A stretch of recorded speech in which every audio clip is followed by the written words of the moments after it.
The Pawnee tribe roamed the plains of North America, as far north as present-day Wisconsin, and all the way down to as far south as present-day Texas. Most of their time they spent in the Dakotas, Nebraska, and Oklahoma. Most Pawnee clothing was made from buffalo hide and other animal skins. The skins were tanned and dyed with natural pigments using berries, leaves, grasses, and flowers. The women wore fringed dresses decorated with porcupine quills, horsehair, foxtails, and beads.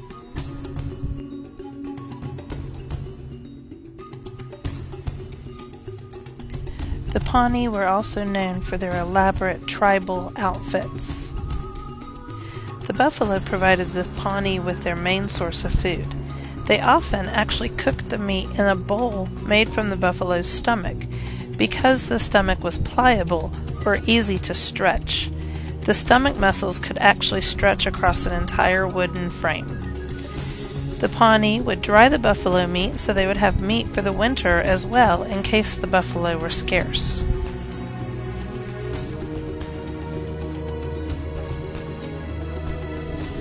Women and children gathered berries, wild turnips, roots, and herbs.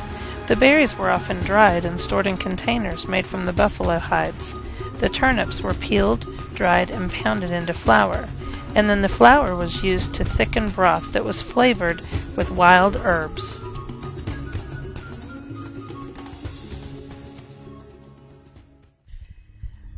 The Pawnee shelter was from a teepee, which came from two Sioux words meaning an object used to live in.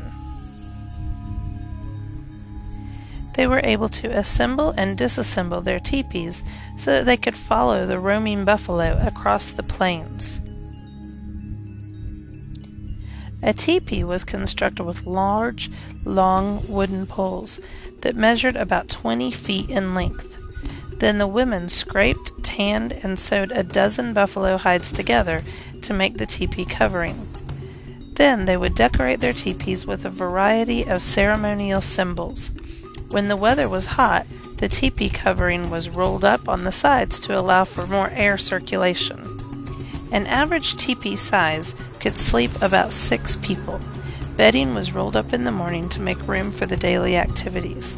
Weapons were kept on the men's side of the teepees, while cooking pots and utensils were kept on the women's side.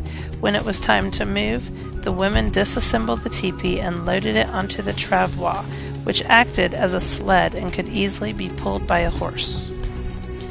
The Pawnee people traveled together, so most often you would be able to find an entire Pawnee village assembled near one spot.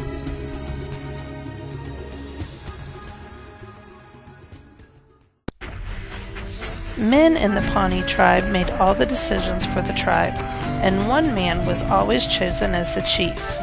While the women were not involved in decision-making, they did have a great influence over their husbands and often made suggestions at what should be done. When children reached the age of 5 or 6, they learned adult skills. For instance, the Pawnee women taught the girls to cook, tan hides, make clothing, and assemble the teepees, while the boys were taught to hunt and become great warriors just like their fathers. Although the resources were scarce in the Great Plains, the Pawnee tribe were truly resourceful, using the sources that the Great Plains gave them to provide them with their food, clothing, shelter, and their environment.